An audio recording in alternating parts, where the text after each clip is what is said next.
오늘 우리에게 주신 말씀은 야고보서 3장 13절에서 18절까지 말씀, 6절의 말씀인데요. 말씀을 같이 합독해서 말씀을 보도록 하겠습니다. 야고보서 3장 13절에서 18절까지 말씀, 한 목소리로 말씀을 같이 보겠습니다. 시작. 여러분 가운데 지혜롭고 분별력 있는 사람이 누구입니까? 선한 행실을 통해 지혜에서 나오는 온유함으로 자기의 행위를 보이십시오. 그러나 여러분의 마음에 지독한 시기심과 야심이 있다면 자랑하거나 진리를 대적해 거짓말하지 마십시오. 이 지혜는 하늘에서 오는 게 아니라 세상적이고 정욕적이며 마귀적입니다. 시기심과 야심이 있는 곳에 혼란과 온갖 악한 행위가 있습니다. 그러나 하늘에서 오는 지혜는 무엇보다도 성결하고 또한 화평하며 관용하고 양순하며 긍휼과 선한 열매가 가득하며 편견과 위선이 없습니다. 의의 열매는 화평하게 하는 사람들이 화평의 씨를 뿌려 거두는 것입니다. 아멘. 우리 믿음을 점검하는 귀한 야고보서의 말씀을 통해서 우리가 지난 주일은 행위가 있는 믿음 가운데 구체적으로 우리가 보여줬던 우리가 그 믿음을 점검할 수 있는 것은 우리가 말을 다스리는 것이었습니다. 내가 말하고 있는 그 언어, 혀로부터 나오는 말을 다스리는 그런 믿음이 우리 가운데 있어야 되는데 어떻게 우리가 말을 하고 있는지 우리 말을 통해서 우리 믿음이 점검될 수 있다라는 것을 보게 됩니다. 계속 이어지면서 우리의 행위가 있는 믿음이 나타나는 것은 우리의 어떤 삶을 통해서 나타나는 것을 보게 됐는데 그 가운데 그 삶의 어떤 부분을 결정하는데 지혜다라는 것을 보게 됩니다. 우리는 그래서 늘 지혜를 원합니다. 우리가 좀 지혜가 있었으면 좋겠다. 지혜 있는 삶을 살았으면 좋겠다. 우리가 성경을 읽어보면 지혜에 대해서 또 강조하는 것을 보게 됩니다. 특별히 우리가 성경의 한 부분 잠언서를 보면 우리가 잘 알고 있는 지혜의 서신을 압니다. 이 잠언의 삶의 지혜가 가득 들어있는 그 잠언의 말씀을 보면서 나도 이 지혜를 가졌으면 좋겠는데 지금의 많은 어떤 상황 가운데 그 지혜를 통해서 내가 해결했으면 좋겠다라는 생각을 갖게 됩니다. 그래서 성경의 잠언서에 그 지혜를 보석이다라고 그렇게 표현하고 있습니다. 또 그 지혜를 또 의인화해서 말하는 것을 보게 됩니다. 그 의인화한 것은 곧 예수님이 지혜다라는 것을 우리가 말씀하신 것을 보게 됩니다. 예수님이 지혜다.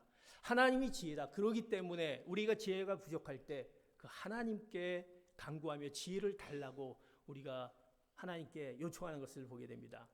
그런데 세상이 말하는 지혜, 우리가 세상이 말하는 지혜가 있다라는 것입니다. 그것은 대개 그 철학적인 헬라적 지혜이다라는 것을 봅니다. 영어의 철학은 필로소피라는 뜻인데 필로는 사랑한다, 소피아는 지혜, 지식이라는 뜻입니다. 그래서 우리의 어떤 철학적, 세상이 말하는 철학적 지혜는 지혜를 사랑하는 학문이 철학이다라는 것을 보게 됩니다. 그래서 우리가 세상에서 지혜를 우리가 구하다 보면 그 철학적 지혜를 이해하다 보면 성경을 읽으면서 그 세상이 이해할 수 없게 된다는 것입니다. 세상에서 얘기하는 그것을 우리가 이해하면 성경에서 말하는 그 지혜는 우리가 전혀 다른 잘못 이해할 수 있다는 것입니다. 성경에서 말하는 그 지혜를 온전히 이해할 수 없습니다.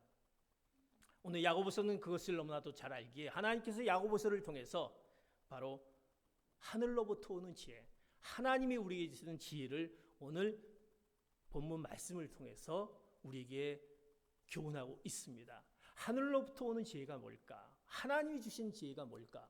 먼저 그 하늘로부터 오는 지혜를 우리가 말씀 가운데 보기 전에 오늘 본문의 말씀 먼저 하늘로부터 오지 않는 지혜가 있다라는 것입니다. 하늘로부터 오지 않은 아래로부터 오는 즉 거짓 지혜, 잘못된 지혜를 먼저 우리가 말씀하고 있습니다. 야고보서 3장 15절 같이 말씀 봅니다. 시작. 이 지혜는 하늘에서 오는 게 아니라 세상적이고 정욕적이며 마귀적입니다. 우리가 하늘로부터 오는 지혜, 하나님이 주신 지혜를 우리가 알아야 될 텐데 주시는데 그 전에 우리가 아래로부터 오는 잘못된 지혜를 먼저 알아야 된다는 것입니다. 그것이 세상적이요 정욕적이요 마귀적이다. 참으로 이 말씀을 통해서 우리는 충격적인 말임을 봅니다. 지혜는 참으로 좋은 것인데 지혜는 다 좋은 것 아니냐라고 하는데 오늘 이 말씀에 보면 이 지혜는 세상적 그리고 정욕적 마귀적이다라고 얘기합니다. 어떤 지혜는 해를 끼치는 지혜가 있다라는 것입니다.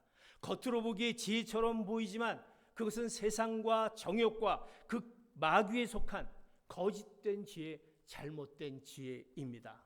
그래서 이 거짓된 지혜의 특징을 이 아래로부터 오는 잘못된 지혜, 거짓 지혜를 어떻게 말씀하시냐? 야고보서 3장 14절에 그 지혜의 특징을 이렇게 이야기합니다. 14절, 야고보서 3장 14절 같이 봅니다. 예비합니다가 아니라 야고보서 3장 14절의 말씀입니다. 시작. 그러나 여러분의 마음에 지독한 시기심과 야심이 있다면 자랑하거나 진리에 대적해 거짓말하지 마십시오.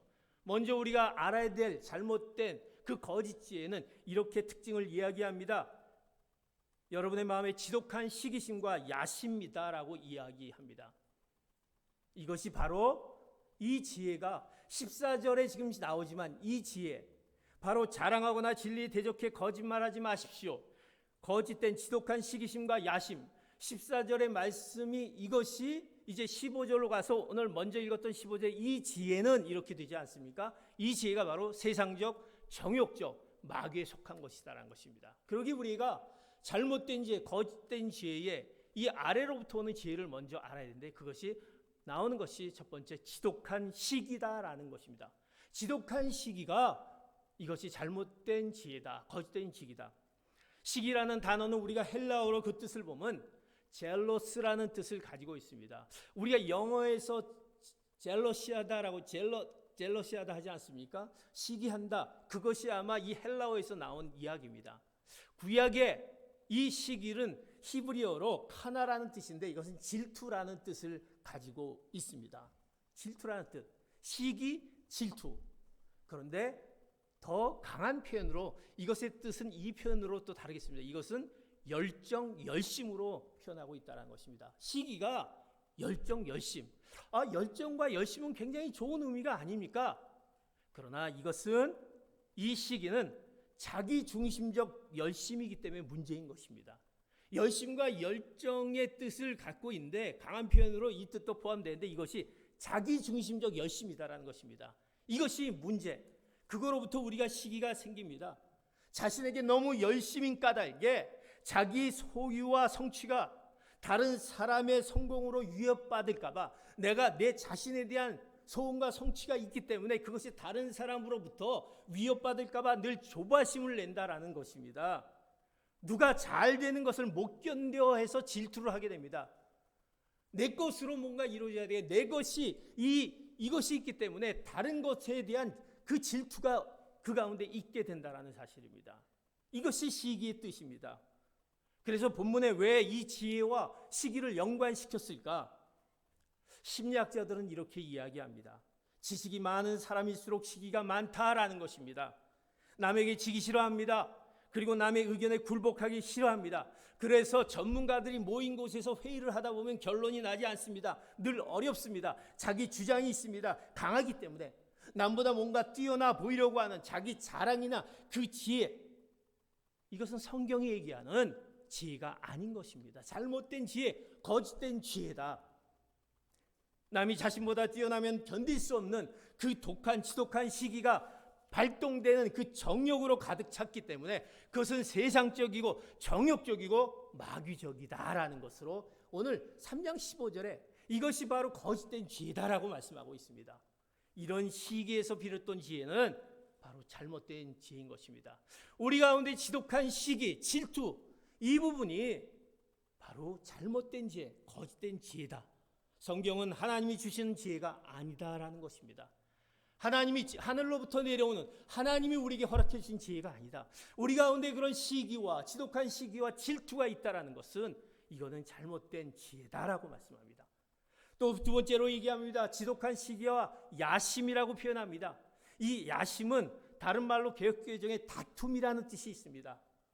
우리가 야심, 또 우리가 이것을 우리가 번역을 하면 비전이다라고 생각할 수 있습니다. 그런데 이 비전, 어떻게 보면 야망, 이 야망이지만 이건 이기적인 야망입니다.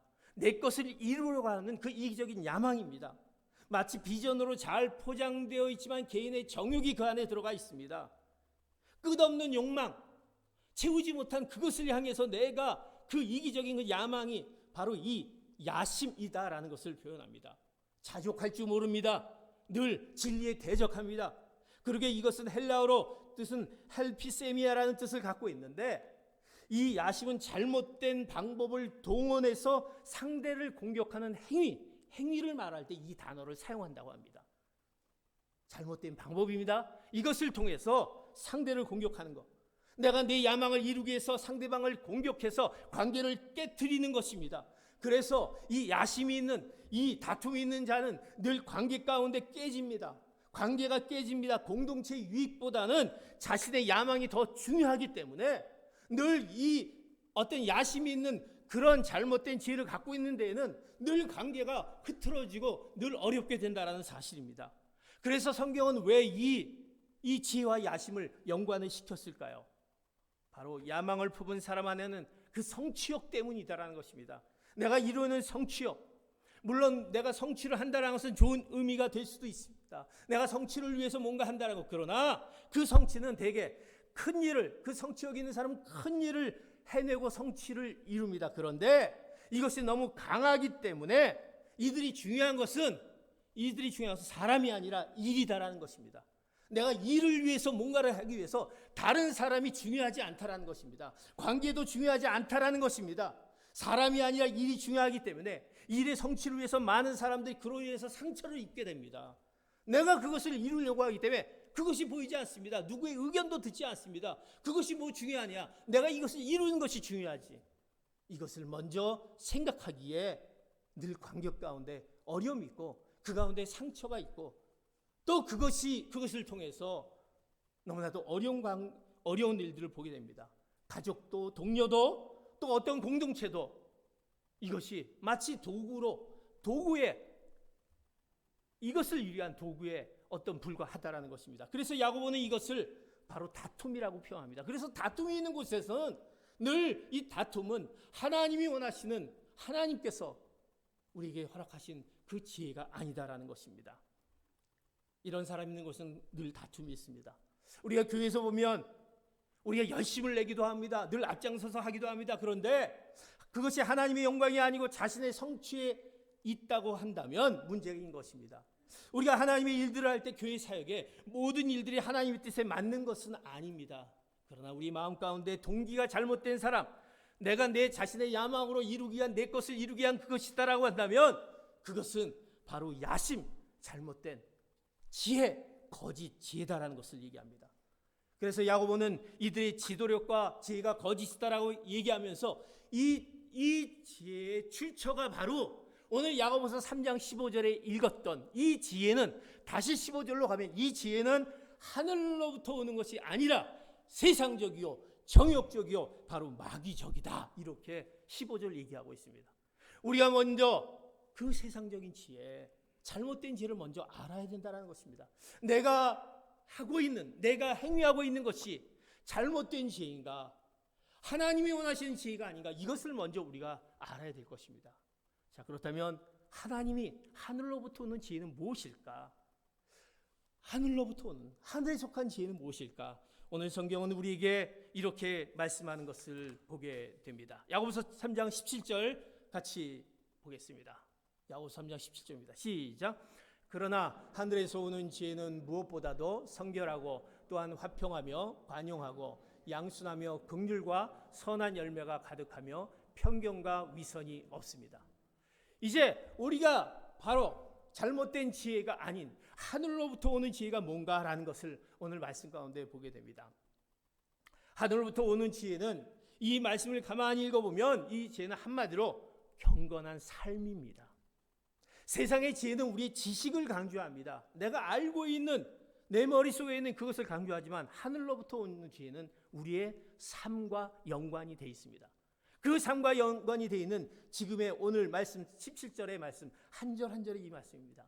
성결하고 화평하고 관용하고 양순하며 긍휼과 선한 열매 평경과 위선이 없습니다. 우리가 이 뜻을 가만히 보면 이것이 하늘로부터 지혜입니다. 먼저 얘기하는 성결입니다. 우리가 성결이라는 것은 무엇입니까? 깨끗함을 의미합니다. 깨끗함을 의미한다. 주님께서도 마태복음 5장에 보면 그 팔복을 얘기하면서 뭐라고 말씀하셨습니까? 그 가운데 마음이 청결한 자는 복이 있다. 마음이 깨끗한 자는 복이 있다라고 말씀하셨습니다. 하나님이 주시는 지혜로운 삶은 마음이 깨끗해야 된다는 것입니다. 왜냐하면 마음이 깨끗한 사람은 소유에 집착하지 않습니다. 자신이 얼마나 많이 적게 가졌는지가 그것이 중요하지 않습니다. 자신의 야망과 성취에 몰두하지 않습니다. 이 성결한 사람은요, 늘 일보다 사람을 먼저 생각하게 됩니다. 주어진 환경에, 나에게 허락한 주어진 환경에 감사합니다. 날마다 자신의 마음을 하나님께 올려드립니다. 이것이 바로 하늘로부터 오는 지혜인 것입니다. 하나님이 주신 복된 지혜를 우리는 소유해야 될 텐데, 우리가 마음이 정말 깨끗해야 될 텐데, 사랑하는 성도 여러분, 우리 마음이 성결합니까? 깨끗하십니까? 마치 우리가 집이 더럽고 집이 혼란스러울 때 집을 청소하듯이 우리의 마음도 비우고 청소해야 하는 것입니다. 우리의 마음이 어떤가? 여러분 가운데 혹시 내 마음이 불안하고 근심과 걱정 가운데 분노가 생기며, 그리고 다른 사람들과의 관계가 늘 안 좋고 그것이 다 정말 왜 이런지 모르겠다라고 했을 때 우리는 돌아봐야 될 것이 뭐냐면 우리의 마음이다라는 것입니다. 우리의 마음이, 내 마음이 정말 어떤가라는 것. 뭔가 내가 청결하지 못한 것이 있지 않느냐, 내 마음이 깨끗하지 못한 것이 있지 않느냐. 그렇다면 우리는 청소해야 할 것입니다. 하나님, 내 마음이 깨끗하기를 원합니다. 내 마음이 좀 순수하기를 원합니다. 내가 지금 갖고 있는 어떤 소유욕과 야망과 성취와 뭔가 늘 내가 지금 뭔가 나에게 이게 오는 그것들을 해결하지 못한 그것, 그렇다면 내가 하나님 앞으로 갔던 그 마음들이 있지 않고 내가 그 세상 가운데 있다고 한다면 내 마음을 한번 뒤돌아볼 필요가 있다는 것입니다. 그렇다면 우리는 청소해야 될 것인데 우리는 너무나도 연약합니다. 내가 그것을 어떻게 청소해야 될지 모르겠습니다. 어떻게 내가 깨끗해야 될지 모르겠습니다. 주님이 우리에게 말씀하셨습니다. 나는 이제 떠나지만 성령님을 너희에게 보내주시겠다. 성령님은 보혜사 성령님, 우리를 도와주신 성령님이 우리의 연약함을 아시는 그 성령님께 간구하면 성령님 앞에 나의 마음을 깨끗하길 원합니다라고 해주실 줄 알고 하나님께 구하며 성령님께 구하면 우리의 마음을 성결케 할 수 있다는 것입니다. 그러기에 우리가 우리의 마음을 청소하기 위해서 어떻게 합니까? 한번 여러분들 너무나 혼란스러울 때 한번 이 교회 성전에 와서 하나님, 제 마음이 이렇게 깨끗하지 못합니다. 하나님, 이것을 깨끗하게 해주십시오 하고 간절히 하나님과의 귀한 그 만남을 한번 가져보시기 바랍니다. 그렇다면 우리의 마음이 내 마음이 아닌 성령님께서 우리와 함께 하시는 그 깨끗한 마음을 허락해 주신다고 말씀하십니다. 그러기에 오늘 말씀합니다. 그것이 하늘로부터 오는 지혜다라는 것입니다. 여러분이 그 성결이 하늘로부터 오는 그 지혜, 그것을 소유하시는 여러분 되시기를 축복합니다. 그럴 때 여러분 가운데 마음이 지금 너무나도 해결되지 못한 그 모든 것들을 깨끗게 하신 성령님이 그 모든 것들을 하나하나 해결해 주실 줄 믿습니다. 그것이 하늘로부터 오는 지혜인 것입니다. 두 번째 오늘 말씀합니다. 화평입니다. 화평은 우리가 이 화평이라는 것은 언제나 하나됨을 추구하는 것입니다. 일치와 연합인 것입니다. 하늘로부터 오는 지혜를 지닌 사람은 늘 평화를 사랑합니다. 화평을 사랑합니다. 이 세상은요, 지금까지도 분열과 다툼과 전쟁으로 시달리고 있는 것을 보게 됩니다. 그런데 그 모든 그 중심에, 분열과 다툼과 전쟁의 중심에 놀랍게도 똑똑한 사람들 때문에 생긴다라는 것입니다. 똑똑한 사람, 뭔가 난 사람들, 자기가 탁월하다라고 생각한 사람들, 탁월하고 똑똑한 사람이 있습니다. 그런데 그가 가는 곳마다 관계가 깨지고 분열이 된다라고 한다면 그가 가진 것이 정말 하늘로부터 온 지혜입니까? 이것은 거짓 지혜라는 것입니다. 이것은 마귀적이고 세상적인 지혜다라는 것입니다. 우리가 너무나도 잘 알고 있는 것이 아닙니까? 이 화평은요, 하나가 되는 것입니다. 하나님이 주신 지혜는 화평을 추구합니다. 물론 하나가 되는 것을 추구한다고 해서 내가 잘못된 것을 눈감아 준다는 그 의미는 아닙니다. 성경에 보면 하나님께서 잘못된 것은 분명히 하나님께서 지적하고 심판하십니다. 아나니아와 삽비라가 그가 거짓됐을 때 엄격히 심판했던 것을 봅니다. 그러나 중요한 것은 우리가 진리의 문제를 두고 다투는 것이 아닐 때, 이 진리의 문제를 두고 다투는 것이 아닐 그 다른 것, 모든 사람과 화평을 이루는 것이 하나님이 주시는 지혜다라는 것입니다. 하늘에 속한 지혜인 것입니다. 우리가 나를 통해서 우리 가운데 늘 화평이 있느냐, 하나됨이 있느냐, 하나 되기 위해서 우리가 어떤 하늘의 지혜를 우리가 갖길 원하냐. 하나님, 저에게 그 화평을 허락하여 주시옵소서. 하나님이 주시는 그 지혜, 화평 있는 지혜를, 그 평화의 지혜가 나에게 있기를 원하는 우리의 간구가 있어야 되는 것입니다. 오늘 우리가 순예배를 나눌 때 하나 되기 위한 기도에 대해서 나눌 것입니다. 주님도 이 부분을 너무나도 중요하게 생각하셨기 때문에 요한복음을 통해서 내가 너희들을 위해서 기도한다, 그 기도가 하나 되기 위한 기도였습니다. 그 하나 되기 위한, 화평되기 위한, 일치를 위한, 연합을 위한 기도였습니다. 주님이 그것을 원하셨듯이 하늘에부터 오는 하나님 우리에게 주시는 지혜는 화평이다라는 것을 여러분 기억하시고, 그 화평을 사랑하며 내가 늘 있는 곳에 화평이 있는지 우리는 다시 한번 우리의 믿음을 점검해야 볼 필요가 있다는 것입니다. 세 번째 하늘에 주는 지혜는 관용입니다. 관용. 우리가 잘 알고 있는 관용은 어떤 뜻을 갖고 있습니까? 우리가 보통 우리말로 이것을 번역하면 너그러움이다 정도로 우리가 이해하면 좋을 것 같습니다. 너그러움 정도. 남의 사정을 깊이 헤아려 줄 수 있는 사람들. 똑똑한데 모든 것이 딱딱 부러지는 사람이 있습니다. 아주 똑똑합니다. 딱딱 부러집니다. 그런데 그 똑똑함을 감추고 상대방의 어려움을 먼저 헤아려 주는 사람이 있습니다. 언제나 주위 사람들을 너그럽게 대한다라는 것입니다. 내가 갖고 있는 어떤 그거, 내가 갖고 있는 이것이 아니라 상대방을 향한 그 너그러움, 이렇게 대하는 것이 관용, 지혜다라는 것입니다. 그래서 똑똑한 것은 지혜가 아닌 것입니다. 우리가 얼마나 너그럽게 상대방을 향해서, 그를 향해서 생각하고 우리가 그를 향해서 우리가 베푸냐, 이것이 지혜입니다. 우리가 잘 알고 있는 성경에 보면 그 관용의 대표적인 사람이 있습니다. 우리가 잘 알고 있는 아브라함이 있습니다. 우리가 아브라함, 믿음의 조상 아브라함 하지만 이 아브라함은 굉장히 관용을 베푼 자였습니다. 우리가 잘 알고 있는 창세기 보면 아브라함이 그 조카 롯과 아주 부자였습니다. 왜? 조카 롯은 아브라함의 재산을 그 조카에게 주었기 때문에 아주 부자가 되었습니다. 떼어줬기 때문에. 그래서 어느 날 아브라함과 그 조카가 너무나 이제 부자가 돼서 그 아브라함과 조카가 두 사람이 키우는 양떼가 있었습니다. 근데 양떼가 너무나도 많아서 이제 같이 그 양떼를 키우기가 불편했습니다.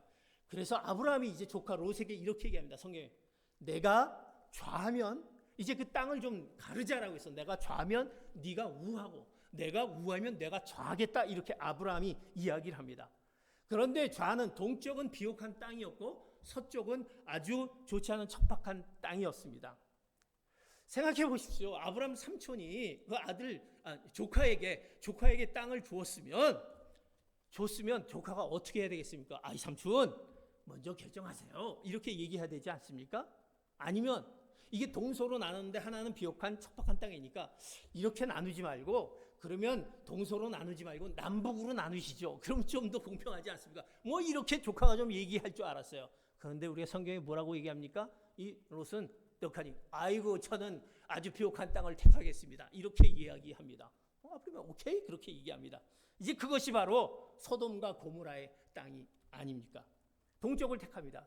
그래서 이제 롯이 소돔과 고모라를 이제 그곳의 땅을 차지하게 됩니다. 그런데 그 땅에 갔을 때 연합군들이 그 땅에 이 롯이 있는 땅에 전쟁을 일으켜서 그 땅도 빼앗고 롯을 이제 붙잡아 갑니다. 아브라함이 이것을 보니까 얼마나 답답합니까? 그러나 사실 우리가 인간적으로 생각하면 아이고 잘됐다, 그놈 고생 좀 해봐라, 내가 이렇게 너한테 이 은혜를 베풀었는데 그래? 좌하면 우하고 했더니 자기가 좋은 땅을 가져, 이렇게 했을 텐데, 이런 배은망덕한 조카라고 얘기했을 때 얘기할 수 있지 않습니까? 그런데 아브라함은 성경에 보면 어떻게 합니까? 롯이 붙잡혀 가니까 자기 하인들 318명을 데리고 롯을 구하러 가게 됩니다. 물론 하나님이 그 가운데 함께 하셔서 이제 구출했다라는 것입니다. 그래서 성경은요, 롯을 이야기해서 이 아브라함을 관용, 이 성경은 이것을 관용이라고 말하고 있습니다. 상대방을 대하는 그 유연한 너그러움이 아브라함에 있었다는 것입니다. 사랑하는 성도 여러분, 우리가 그런 관용이 있는지, 세상은요 관용을 보이는 사람들을 어떻게 하냐면 바보 같다라고 합니다. 왜 그렇게 바보 짓을 해? 관용을 보이면 손해라고 생각을 합니다. 그런데 아브라함이 어떻습니까? 아브라함이 망하지 않았습니다. 하나님이 주시는 그 너그러움을 갖고 있는 아브라함은 큰 축복을 받은 것을 알게 됩니다. 사랑하는 성도 여러분, 우리에게 그런 관용, 이것이 바로 하늘에서 주시는 지혜인 것입니다. 내가 지금 너그럽게 해야 될 그런 어떤 지혜가 필요하다라고 했을 때 이제 그런 관용이 하나님이 주신 지혜임을 기억하시기 바랍니다. 그럴 때 하나님이 그것이 내가 너에게 주신 지혜다라는 것을 보게 됩니다. 나에게 그런 지혜가 있는지, 오늘 성경은 하늘에 속한 지혜를 이야기합니다. 관용. 오늘 네 번째로 얘기합니다. 양순을 얘기합니다. 양순. 이 양순은요, 신약 성경 여기에만 기록되어 있습니다. 이 양수는 헬라어로 두 단어가 합성이 됐는데 이렇게 합성이 됐습니다. 어떤 합성이 되면 잘한다고 할 때 잘이라는 뜻과 그리고 설득되는 이라는 단어의 설득, 그래서 이 뜻을 양순의 이 뜻을 헬라어의 원문으로 들어가서 보면 잘 설득되는 이라는 뜻입니다. 잘 설득되는 양순의 하나님이 주시는 그 양순은 잘 설득되는 입니다. 즉 이것은 순종하는 태도를 의미합니다. 우리는요 지나치게 이런 부분들을 보게 됩니다. 지나치게 도전적이고 반항하는 그런 모습, 또 의심하거나 부정하는 모습, 또 무언가 어떤 것을 볼 때 그것을 좀 긍정적으로 보지 못하고 늘 꼬아서 삐딱하게 보는 것, 이것은 양순하지 않는 것입니다. 이것은 잘 설득되는 뜻, 양순한 것은 하늘로부터 오는 지혜인데 그렇지 않은 것은 바로 아까 얘기했던 그런 부분들은 바로 지혜가 하늘로부터 오는 지혜가 아닙니다. 늘 우리가 자기 방어적이고 나를 무시하는 듯해서 늘 경계하면서 내가 이것을 하면 될까? 내가 이것을 해서 괜히 또 손해보는 것이 아닐까? 이렇게 생각하는 것, 이런 모든 것들은 잘못된 똑똑함이 있다는 것입니다. 거짓 지혜다라는 것입니다. 그러기에 양순하지 못하는 것은 우리를 늘 부정적이고 늘 협조하지 못하고 늘 우리가 그거에 대해서 비판하는 그런 모습이 있습니다. 양수는 잘 설득되는 것입니다. 누군가의 어떤 도움이 필요하고 아픔을 겪고 있다라는 어떤 도와달라함의 그런 부분들이 있으면 설득되어지는 것입니다.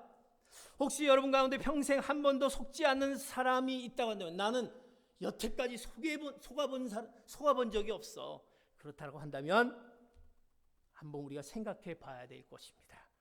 사람은 속을 줄도 알아야 되는 것입니다. 왜?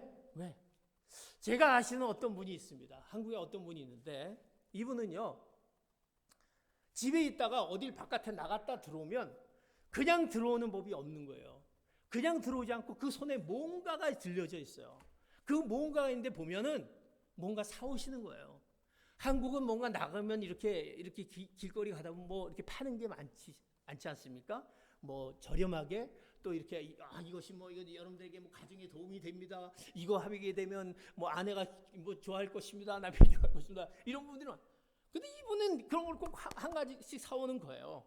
어떤 약을 사온다든지 건강식품을 사온다든지 생활용품을 사온다든지 뭐 특허라고 해서 이거는 세상에 없는 거야 이런 걸 사온다든지.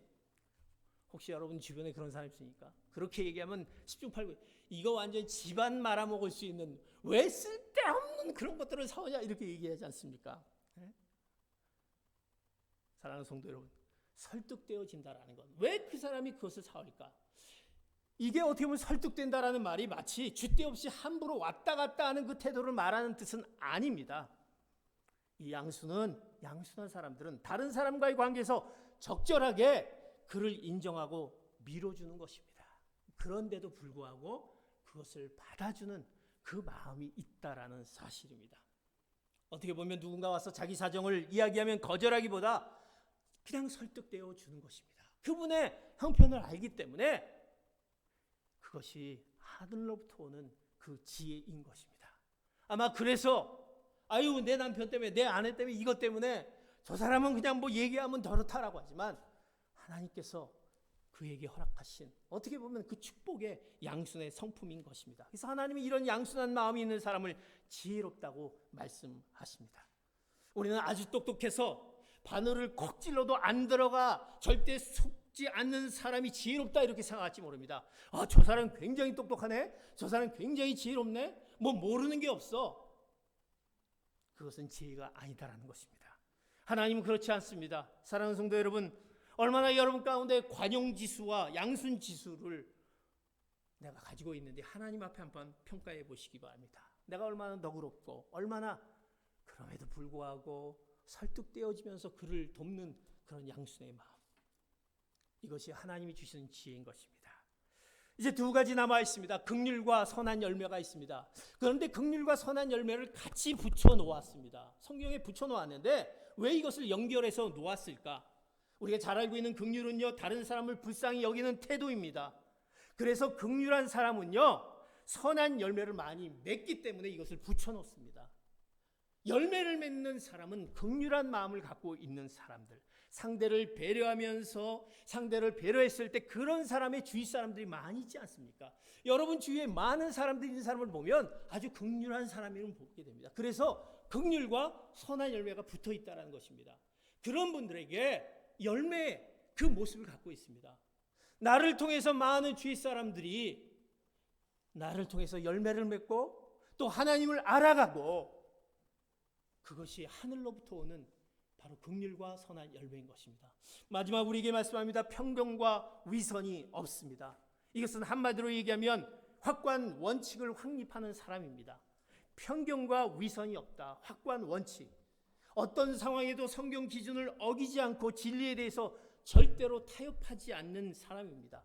진리만큼은 절대 타협하지 않는 것입니다. 우리가 양순하고 관용하지만 다른 내용과 진리를 타협하면 우리가 편견과 거짓 없음에 해당하지 않게 되는 것입니다. 이것은 지혜가 아닌 것입니다.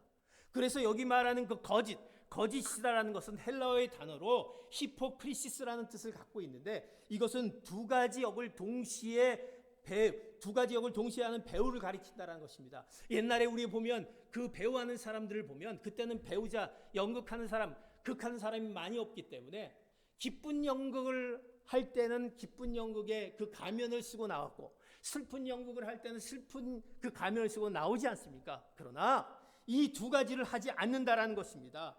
이 히포크리시스 위선을 의미하는데 이것을 하지 않는 것입니다. 지혜로운 사람은 그들의 삶은 여기에서 이 말하고 저기에서 이 말하고 이러지 않는다라는 것입니다. 그래서 편견과 위선이 없습니다. 그러나 진리에 대해서만은 이것이 하나님의 말씀이고 하나님의 기준이다라는 것은 절대 타협하지 않는 그 모습.